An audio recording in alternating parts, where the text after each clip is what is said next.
Hello বন্ধুরা, তোমার সকলকে স্বাগতম তোমাদের চ্যানেল ডাব্লিউবি প্রাইভেট টিউশনে।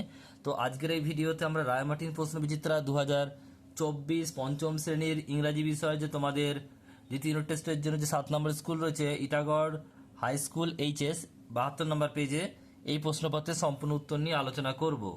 তো চলো ভিডিও শুরু করা যাক। দেখো তোমাদের যে রিডিং স্কিল সিন নেওয়া হয়েছে এটা দ্য ক্লেভার মাঙ্কি থেকে নেওয়া হয়েছে। দেখো কি বলছে এখানে, প্যাসেজটা পড়া যাক। ওয়ান্স আপন এ টাইম, এক সময়, দেয়ার লিভড এ মাঙ্কি, একটা বাঁদর বাস করতো, on the bank of a river, একটা নদীর ধারে।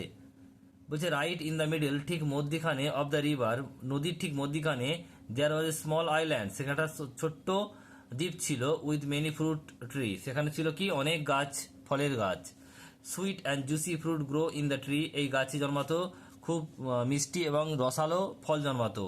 অ্যাট এ ডিস্টেন্স, কিছু দূরে, ফ্রম দ্য ব্যাঙ্ক, ওই নদীর ধার থেকে, there was a huge rock in the river, একটা বড় পাথরের চাই ছিল। বলছে a part of it was above water, কিছুটা অংশ পাহাড়ের পাথরের উপরে ছিল, জলের উপরে।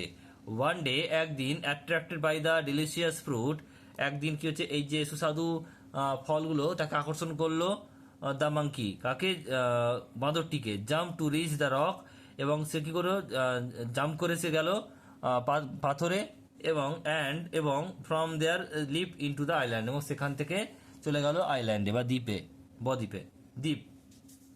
প্রশ্ন বলছে দেখো এক একটা, বলছে আনসার দ্য ফলোইং কোয়েশ্চেন। এক একটা, what was in the middle of the river, কি লিখবে small island was in the middle of the river. আবারও বলে দিচ্ছি, শুনে নাও। আইল্যান্ড বা স্মল আইল্যান্ড লিখে দেবে, small island was in the middle of the river, এটুকু উত্তর এক একটা। বিয়েটা বলছে যে what sort of fruits grow on the trees, বলছে এই যে গাছগুলো, ফলের গাছগুলো কেমন ফল জন্মাতো, লিখবে delicious fruit,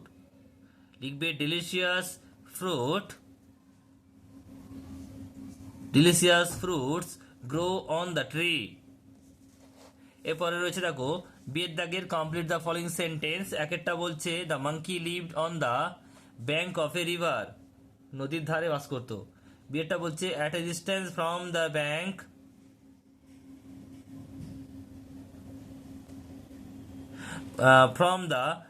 there was a huge rock in the river, এখানে হবে huge rock in the river. এরপর যে ট্রু ফলস দেখো, সি এরটা কি বলছে, এক একটা sure and dry fruit grow in the tree, তাহলে এটা মিথ্যা হবে। এখানে কিন্তু বলছে যে শুকনো ফল জন্মাতো না, শুকনো নয়, রসালো। আর মিষ্টি বলেছিল, কিন্তু এখানে বলছে তেতো না।